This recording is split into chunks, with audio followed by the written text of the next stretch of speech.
आप भी बैलेट पे चुनाव कर लीजिए, आप भी बैलेट पे चुनाव कर लीजिए, दूध का दूध पानी का पानी हो जाएगा।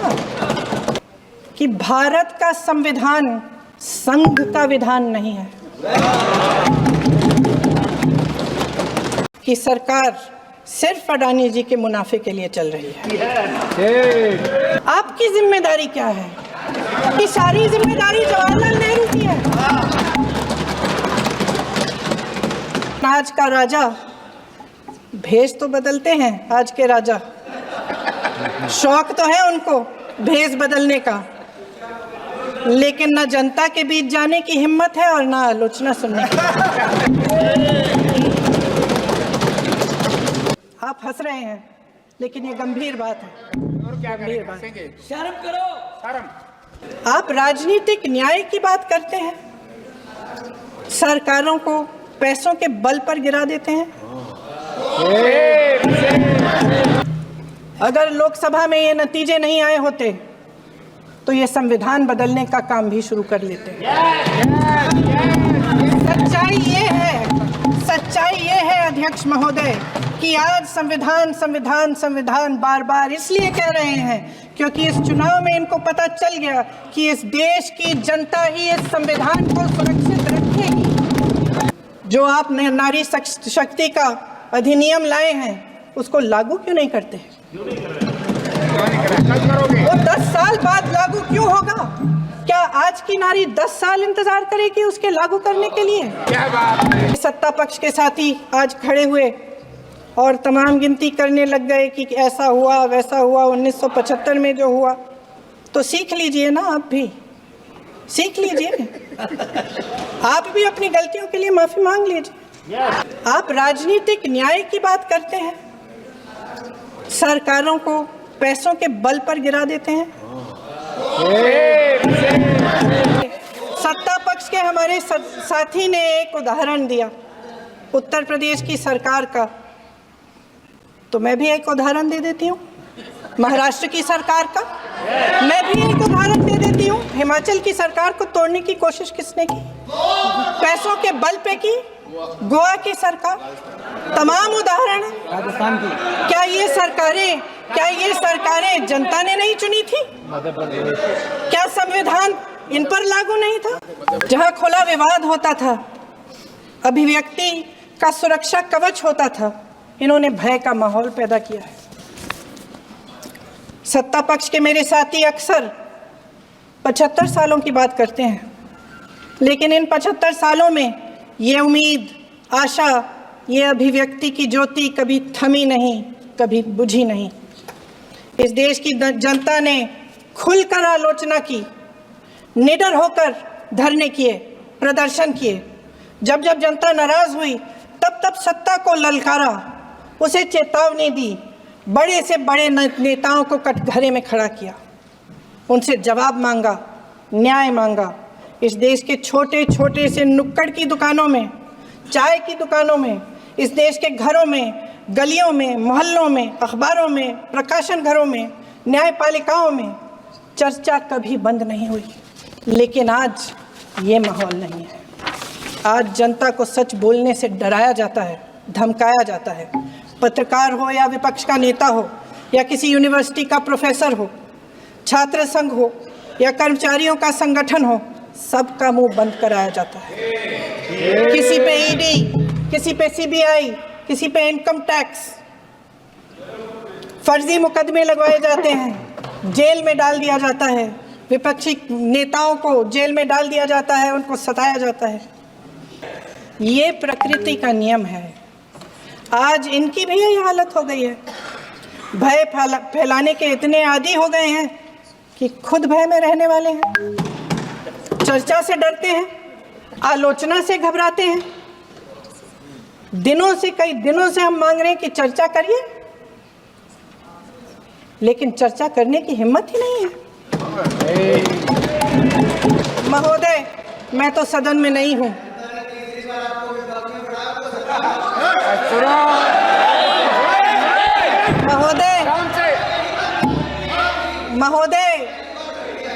महोदय, जनता में बहुत विवेक है, ये सही है,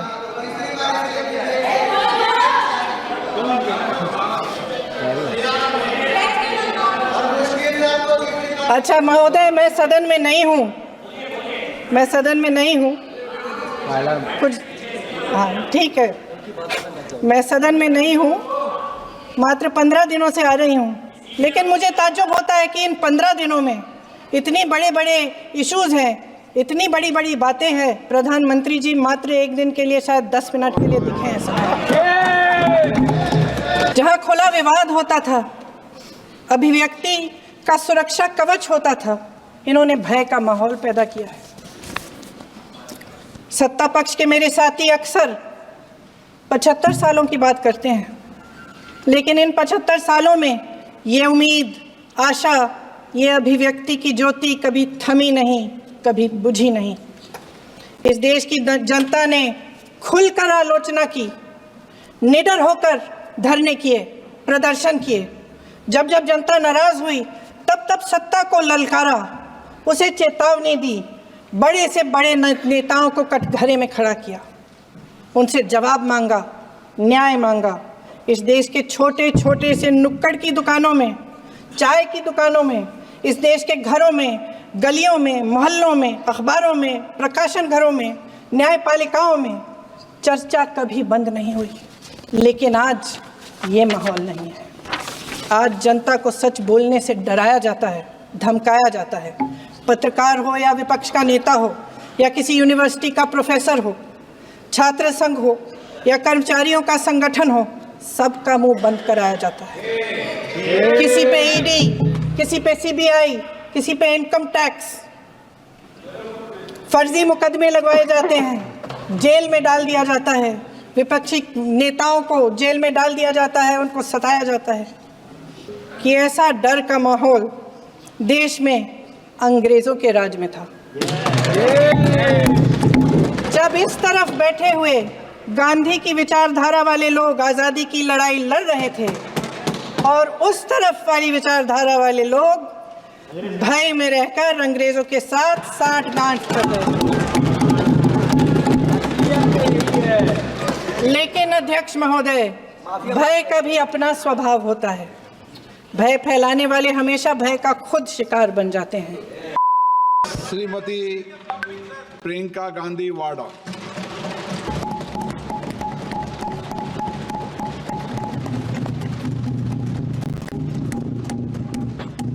नमस्कार। माननीय अध्यक्ष महोदय जी, आज आपने मुझे इस सभा में बोलने का मौका दिया, इसके लिए मैं आपकी बहुत बहुत आभारी हूँ। सबसे पहले जो सुरक्षाकर्मी, जो जवान अफसर 13 दिसंबर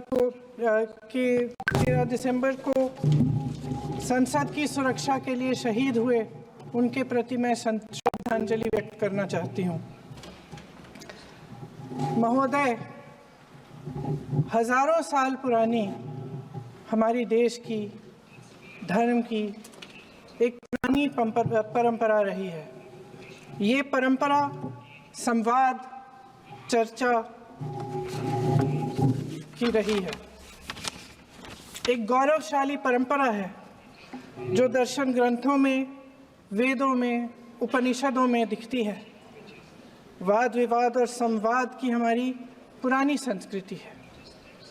अलग अलग धर्मों में भी, इस्लाम में, सूफियों में, बौद्ध धर्म में, जैन धर्म में, सिख धर्म में भी ये वाद संवाद, ये चर्चा, बहस, इसकी संस्कृति रही है। इसी परंपरा से उभरा हमारा स्वतंत्रता संग्राम। हमारा स्वतंत्रता संग्राम विश्व में एक अनोखा संग्राम था, एक अनोखी लड़ाई थी जो अहिंसा और सत्य पर आधारित थी। ये वाद संवाद की जो परंपरा है, इसको इस संग्राम ने आगे कैसे बढ़ाया? क्योंकि ये जो संग्राम था, ये जो लड़ाई थी हमारी आज़ादी के लिए, एक बेहद लोकतांत्रिक लड़ाई थी। इसमें देश के किसान, देश के जवान, देश के मजदूर, देश के अधिवक्ता, देश के बुद्धिजीवी, चाहे किसी भी जाति के हो, चाहे किसी भी धर्म के हों, चाहे किसी भी भाषा को बोलते हों, सब इस स्वतंत्रता संग्राम में शामिल हुए, सब ने हमारे देश की आज़ादी की लड़ाई लड़ी।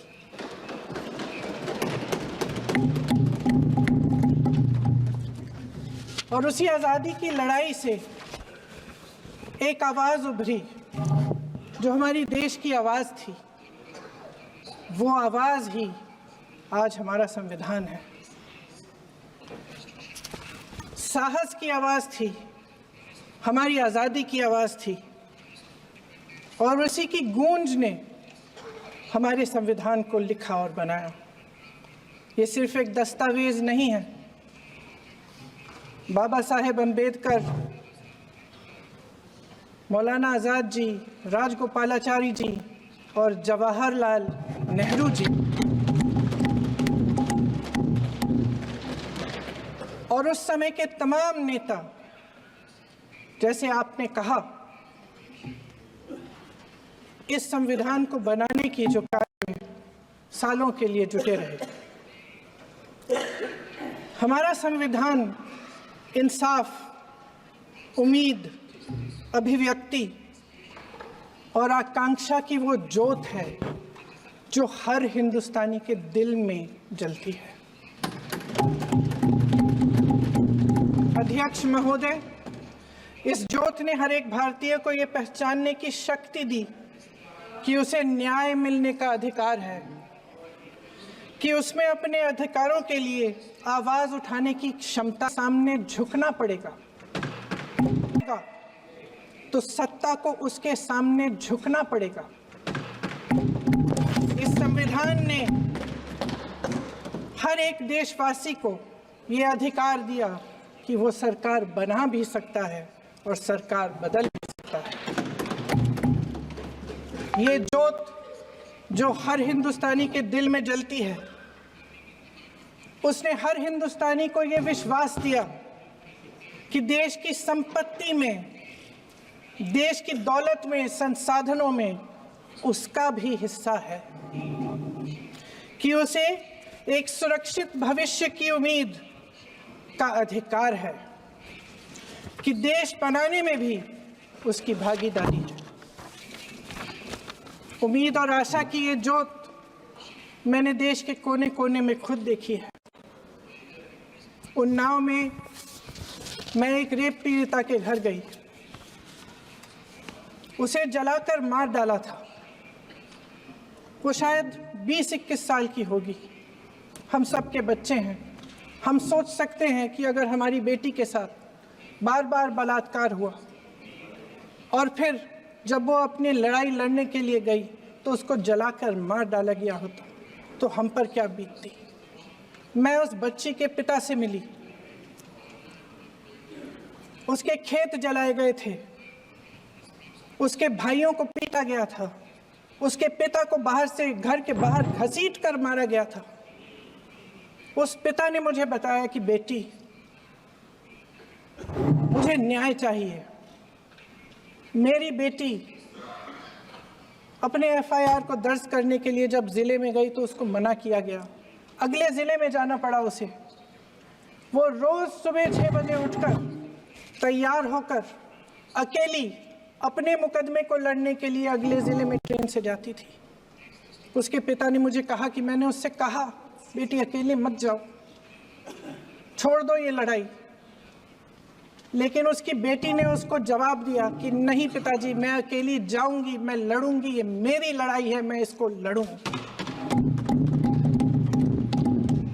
ये लड़ने की क्षमता, ये हिम्मत उस लड़की को और करोड़ों भारत की नारियों को हमारे संविधान ने दी।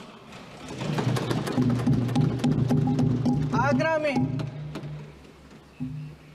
मैं अरुण वाल्मीकि के घर गई। अरुण वाल्मीकि पुलिस स्टेशन में काम करता था, सफाई का काम करता था। आप सोच सकते हैं हमारी तरह उसका भी परिवार था। नई नई शादी हुई थी, 2-3 महीनों का बच्चा था। पुलिस स्टेशन में चोरी हो गई। चोरी का इल्ज़ाम उस पर लगाया गया। उसके पूरे परिवार को उठाकर पुलिस स्टेशन में ले गए। आप हंस रहे हैं, लेकिन ये गंभीर बात है। और क्या गंभीर बात। शर्म करो, शर्म। अरुण वाल्मीकि को पीट पीट के मार डाला, उसकी बीवी को पीटा, उसके पिता के नाखून निकाले, उसके पूरे परिवार को पीटा गया। जब मैं उस जवान महिला से मिलने गई जो अभी अभी विधवा हुई थी, तो उसने मुझे कहा कि दीदी हमें सिर्फ एक चीज़ चाहिए, हमें न्याय चाहिए और हम इस न्याय के लिए लड़ते रहेंगे चाहे कुछ भी हो जाए। ये हिम्मत उस महिला को हमारे संविधान ने दी।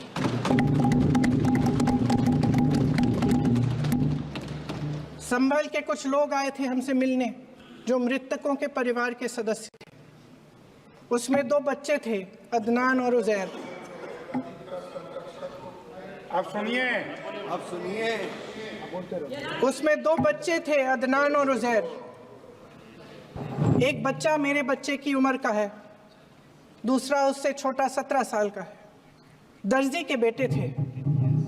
दर्जी का एक ही सपना था कि वो अपने बेटों को पढ़ाएगा लिखाएगा, एक बेटा डॉक्टर बनेगा, एक बेटा भी सफल होगा दूसरा बेटा भी अपने जीवन में सफल होगा। उनके पिताजी हर रोज उनको स्कूल छोड़ते थे। उस दिन भी स्कूल छोड़ने के बाद अपनी दुकान में चले गए। उन्हें पता नहीं था कि विवाद हो रहा है। उन्होंने भीड़ देखी, घर आने की कोशिश की तो पुलिस ने गोली से मार डाला। वो 17 साल का बच्चा अदनान मुझसे कहता है, वो 17 साल का बच्चा अदनान मुझसे कहता है कि मैं बड़ा होकर डॉक्टर बन के दिखाऊंगा, मैं अपने पिता का सपना साकार करूंगा। ये सपना, ये आशा उसके दिल में हमारे संविधान ने डाली। अध्यक्ष महोदय, हमारे देश के करोड़ों देशवासियों के संघर्ष में, अपने अधिकारों की पहचान में, इनकी कठिन से कठिन परिस्थितियों से लड़ने की अपार हिम्मत में और देश से न्याय की अपेक्षा में हमारे संविधान की ज्योत जल रही है। मैंने हमारे संविधान की ज्योत को जलते हुए देखा है और इसके साथ साथ ये भी समझा है कि हमारा संविधान एक सुरक्षा कवच है, एक ऐसा सुरक्षा कवच है जो देशवासियों को सुरक्षित रखता है, न्याय का कवच है, एकता का कवच है और अभिव्यक्ति की आज़ादी का कवच है। दुख की बात यह है कि मेरे सत्ता पक्ष के साथी जो बहुत बड़ी बड़ी बातें करते हैं, इन्होंने इन 10 सालों में यह सुरक्षा कवच, सत्ता पक्ष के मेरे साथियों ने ये सुरक्षा कवच तोड़ने का पूरा प्रयास किया है। संविधान में सामाजिक, आर्थिक और राजनीतिक न्याय का वादा है। ये वादा एक सुरक्षा कवच है जिसको तोड़ने का काम शुरू हो चुका है। लैटरल एंट्री और निजीकरण के जरिए ये सरकार आरक्षण को कमजोर करने का काम कर रही है। अगर लोकसभा में ये नतीजे नहीं आए होते तो ये संविधान बदलने का काम भी शुरू कर लेते। सच्चाई ये है अध्यक्ष महोदय कि आज संविधान बार बार इसलिए कह रहे हैं क्योंकि इस चुनाव में इनको पता चल गया कि इस देश की जनता ही इस संविधान को सुरक्षित रखेगी, कि इस चुनाव में हारते हारते जीतने से इन्हें एहसास हुआ कि ये संविधान बदलने की बात इस देश में नहीं चलेगी। आज जनता की मांग है कि जाति जनगणना हो। सत्ता पक्ष के मेरे साथी ने इसका जिक्र किया। ये जिक्र भी आज इसलिए हो रहा है क्योंकि चुनाव में ये नतीजे आए। ये जाति जनगणना इसलिए जरूरी है ताकि हमें पता चले कि किसकी क्या स्थिति है और नीतियां उस हिसाब से बने। इनकी गंभीरता का प्रमाण ये है कि जब चुनाव में पूरे विपक्ष ने जोरदार आवाज उठाई कि ये जाति जनगणना होनी चाहिए, तो इनका जवाब देखिए। इनका जवाब भैंस भाग भैंस चुरा लेंगे, मंगलसूत्र चुरा लेंगे, इनका ये जवाब था। ये गंभीरता है इनकी जाति जनगणना पर। महोदय, हमारे संविधान ने आर्थिक न्याय की नींव डाली, किसानों, गरीबों और को जमीन बांटी, भूमि सुधार किया, जिसका नाम लेने से कभी कभी आप झिझकते हैं और कभी कभी उनका नाम धड़ाधड़ इस्तेमाल किया जाता है अपने आप को बचाने के लिए। उन्होंने HAL, BHEL, SAL, GAIL, ONGC, NTPC, railways, IIT, IIM, oil refinery, तमाम PSU बनाए। अध्यक्ष महोदय, उनका नाम पुस्तकों से मिटाया जा सकता है, उनका नाम भाषणों से मिटाया जा सकता है, लेकिन जो उनकी भूमिका रही इस देश की आज़ादी के लिए और इस देश के निर्माण के लिए, वो इस देश से कभी मिटाया नहीं जा सकता। 75 सालों में जनता का भरोसा रहा कि नीतियाँ बनेंगी तो जनता की भलाई के लिए बनेंगी। जल जंगल जमीन का अधिकार मिला आदिवासी भाई बहनों को। इंदिरा जी ने बैंकों का राष्ट्रीयकरण करवाया, खदानों का राष्ट्रीयकरण कराया। कांग्रेस और यूपीए की सरकारों में शिक्षा का, भोजन का अधिकार मिला। 75 सालों में जनता का भरोसा मिला। पहले संसद चलती थी तो जनता की उम्मीद होती थी कि सरकार महंगाई और बेरोजगारी पर चर्चा करेगी, कोई उपाय निकालेगी, कोई रास्ता निकालेगी। लोग मानते थे कि अगर कोई नई आर्थिक नीति बनेगी तो देश की अर्थव्यवस्था को मजबूत बनाने के लिए बनेगी, तो भारतीय बाजार को मजबूत बनाने के लिए बनेगी, उनके भविष्य को मजबूत बनाने के लिए बनेगी। किसान और आदिवासी भाई बहन भरोसा करते थे कि यदि जमीन के कानून में संशोधन होगा तो उन्हीं की भलाई के लिए होगा। आप नारी शक्ति की बात करते हैं। आज चुनाव की वजह से शायद इतनी बातचीत हो रही है नारी शक्ति के बारे में, क्योंकि हमारे संविधान ने महिलाओं को यह अधिकार दिया, उनकी शक्ति को परिवर्तित किया वोट में। और आज आपको पहचानना पड़ रहा है कि महिलाओं के बिना, कि नारी शक्ति के बिना ये सरकारें नहीं बन सकती हैं। इसीलिए आज आप नारी शक्ति की बातें दोहरा रहे हैं। जो आप नारी शक्ति का अधिनियम लाए हैं उसको लागू क्यों नहीं करते? वो 10 साल बाद लागू क्यों होगा? क्या आज की नारी 10 साल इंतजार करेगी उसके लागू करने के लिए? क्या बात है, क्या बात है।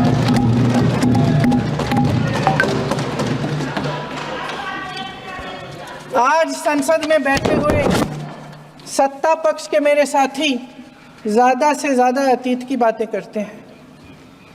1921 में क्या हुआ, कब हुआ, नेहरू जी ने क्या किया। अरे वर्तमान की बात करिए, देश को बताइए आप क्या कर रहे हैं, आपकी जिम्मेदारी क्या है। कि सारी जिम्मेदारी जवाहरलाल नेहरू की है। अध्यक्ष महोदय जी, ये सरकार आर्थिक न्याय का सुरक्षा कवच तोड़ रही है।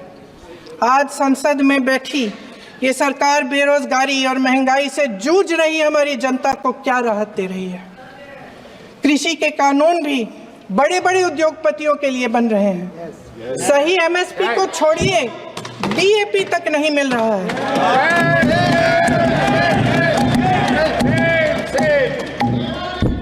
वायनाड से लेकर ललितपुर तक इस देश का किसान रो रहा है। आपदा आती है तो उसको कोई राहत नहीं मिलती। भगवान भरोसे है आज इस देश का किसान, उसको छोड़ दिया गया है।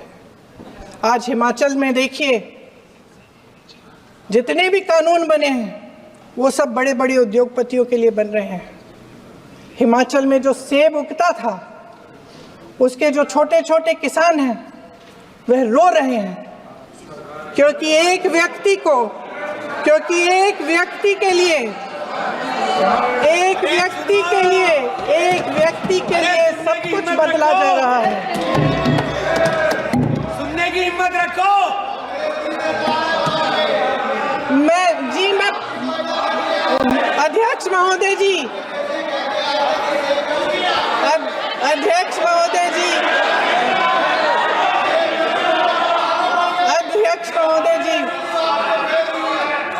महोदय जी, अडानी जी को सारे कोल्ड स्टोरेज प्रदेश की सरकार ने नहीं दिए। अडानी जी को सारे कोल्ड स्टोरेज आपकी सरकार ने दिए हैं। देश देख रहा है कि एक व्यक्ति को बचाने के लिए 142 करोड़ देश की जनता को नकारा जा रहा है। सारे बिजनेस, सारे संसाधन, सारी दौलत, सारे मौके एक ही व्यक्ति को सौंपे जा रहे हैं। सारे बंदरगाह, एयरपोर्ट्स, सड़कें, रेलवे का काम, कारखाने, खदानें, सरकारी कंपनियां सिर्फ एक व्यक्ति को दी जा रही है। जनता के मन में हमेशा ये विश्वास होता था कि अगर कुछ नहीं है तो संविधान हमारी सुरक्षा करेगा, मगर आज आम लोगों के बीच ये धारणा बनती चली जा रही है कि सरकार सिर्फ अडानी जी के मुनाफे के लिए चल रही है। देश में बहुत तेजी से गैर बराबरी बढ़ रही है। जो गरीब है वो और गरीब हो रहा है, जो अमीर है वो और अमीर हो रहा है। इस सरकार ने आर्थिक न्याय की भी सुरक्षा कवच तोड़ दिया है। राजनीतिक न्याय की जब बात होती है, मेरे सत्ता पक्ष के साथी आज खड़े हुए और तमाम गिनती करने लग गए कि ऐसा हुआ वैसा हुआ, 1975 में जो हुआ। तो सीख लीजिए ना, आप भी सीख लीजिए। आप भी अपनी गलतियों के लिए माफी मांग लीजिए। आप भी बैलेट पे चुनाव कर लीजिए। दूध का दूध, पानी का पानी हो जाएगा। आप राजनीतिक न्याय की बात करते हैं, सरकारों को पैसों के बल पर गिरा देते हैं।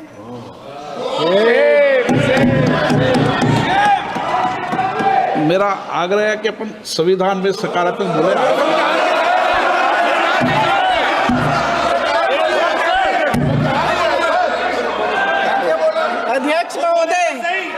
अध्यक्ष महोदय, सत्ता पक्ष के हमारे साथी ने एक उदाहरण दिया उत्तर प्रदेश की सरकार का, तो मैं भी एक उदाहरण दे देती हूँ महाराष्ट्र की सरकार का।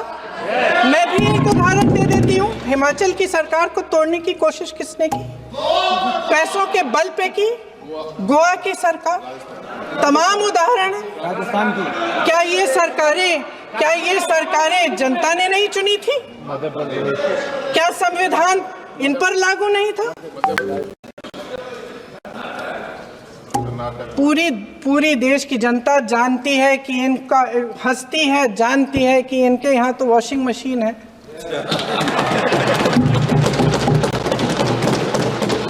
तो यहाँ से वहां जाता है वो धुल जाता है। इस तरफ दाग, उस तरफ स्वच्छता। और मेरे कई ऐसे साथी हैं जो इस तरफ होते थे उस तरफ चले गए, मुझे दिख भी रहे हैं, वॉशिंग मशीन में शायद धुल गए हैं। अध्यक्ष महोदय, जहां भाईचारा और अपनापन होता था, जहां हमारे संविधान ने एकता का सुरक्षा कवच दिया था, वहां शक और घृणा के बीज बोए जा रहे हैं। एकता का सुरक्षा कवच तोड़ा जा रहा है। प्रधानमंत्री जी यहाँ सदन में संविधान को की किताब को यूं माथे से लगाते हैं, लेकिन संभल में, हाथरस में, मणिपुर में जब न्याय की गुहार आती है, उठती है, तो उनके माथे पे शिकन तक नहीं आता।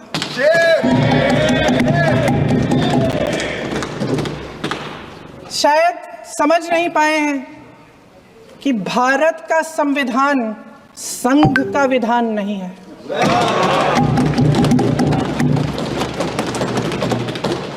भारत के संविधान ने हमें एकता दी, हमें आपसी प्रेम दिया।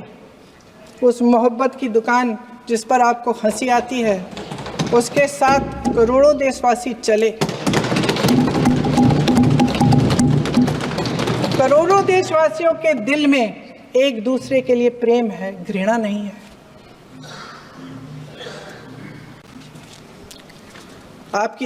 इनकी जो विभाजनकारी नीतियां हैं, उसका नतीजा हम रोज देखते हैं। राजनीतिक फायदे के लिए संविधान को छोड़िए, देश की एकता को भी ये रख नहीं सकते, इसकी सुरक्षा नहीं कर सकते। हमने संभल में देखा, मणिपुर में देखा। दरअसल इनका कहना है कि अलग अलग इस देश के अलग अलग हिस्से हैं, कैमरा लेकिन हमारा संविधान कहता है कि ये देश एक है और ये देश एक रहेगा। जहां खुला विवाद होता था, अभिव्यक्ति का सुरक्षा कवच होता था, इन्होंने भय का माहौल पैदा किया है। सत्ता पक्ष के मेरे साथी अक्सर 75 सालों की बात करते हैं, लेकिन इन 75 सालों में ये उम्मीद, आशा, ये अभिव्यक्ति की ज्योति कभी थमी नहीं, कभी बुझी नहीं। इस देश की जनता ने खुलकर आलोचना की, निडर होकर धरने किए, प्रदर्शन किए। जब जब जनता नाराज हुई, तब तब सत्ता को ललकारा, उसे चेतावनी दी, बड़े से बड़े नेताओं को कटघरे में खड़ा किया, उनसे जवाब मांगा, न्याय मांगा।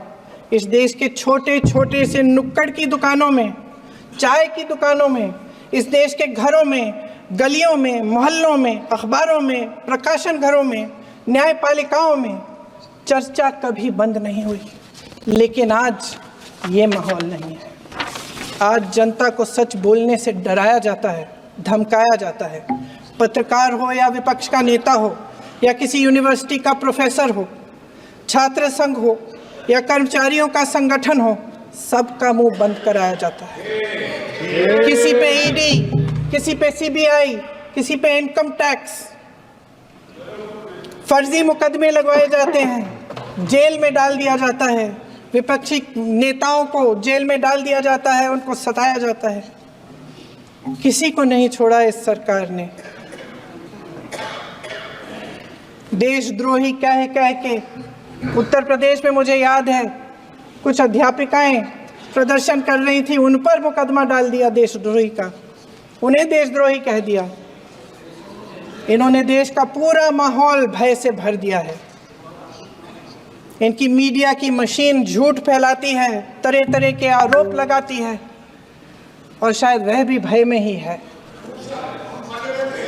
महोदय, मैं इस सदन को याद दिलाना चाहती हूँ कि ऐसा डर का माहौल देश में अंग्रेजों के राज में था।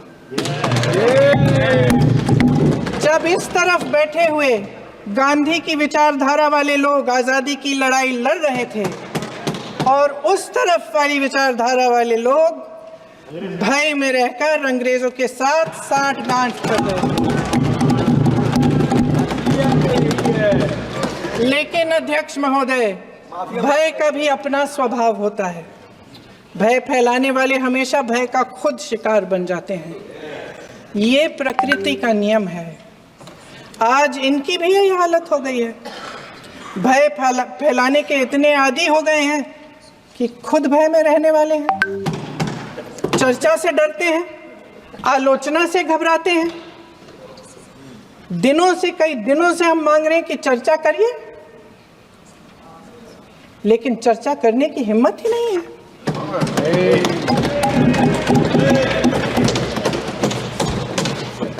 एक कहानी होती थी अध्यक्ष महोदय, शायद बचपन में आपने भी सुनी होगी। राजा भेष बदलकर बाजार में आलोचना सुनने जाता था।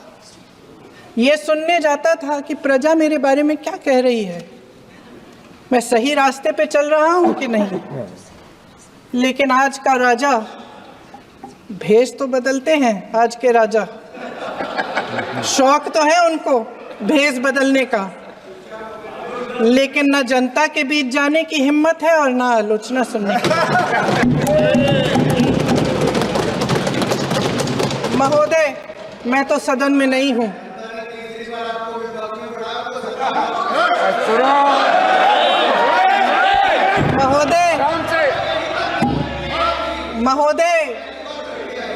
महोदय, जनता में बहुत विवेक है, ये सही है।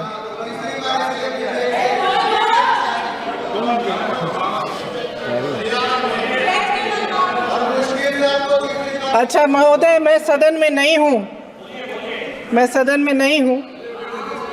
कुछ, हाँ ठीक है, मैं सदन में नहीं हूँ, मात्र 15 दिनों से आ रही हूँ। लेकिन मुझे ताज्जुब होता है कि इन 15 दिनों में इतनी बड़े इश्यूज हैं, इतनी बड़ी बातें हैं, प्रधानमंत्री जी मात्र एक दिन के लिए शायद 10 मिनट के लिए दिखे हैं सभा।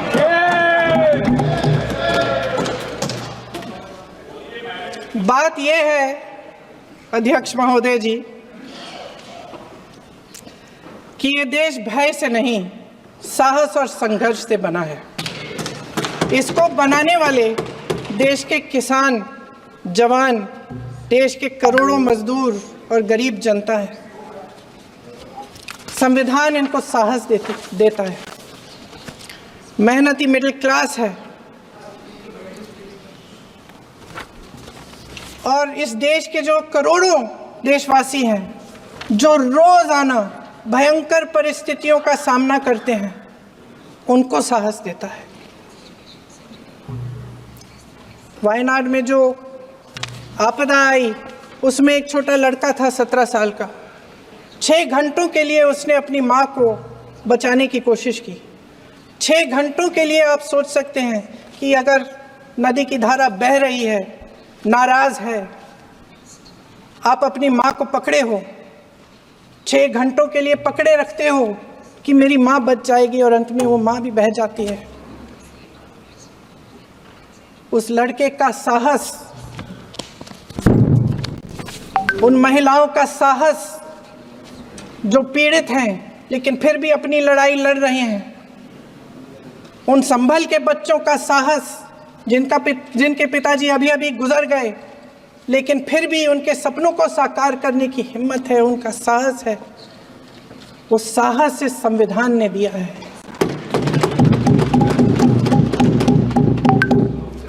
वो आत्मविश्वास से संविधान ने दिया है। ये देश भय से नहीं चल सकता, ये देश साहस से ही चलेगा। भय की भी सीमा होती है, और जब वो सीमा पार हो जाती है, जब किसी को इतना दबाया जाता है कि उसको लगने लगता है कि अब मेरे पास खोने के लिए कुछ नहीं है, तब उसमें एक ऐसी शक्ति पैदा होती है जिसके सामने कोई कायर खड़ा नहीं हो सकता। ये देश कायरों के हाथों में ज्यादा देर तक कभी नहीं रहा है। ये देश उठेगा, ये देश लड़ेगा, सत्य मांगेगा, सत्यमेव जयते। जय हिंद।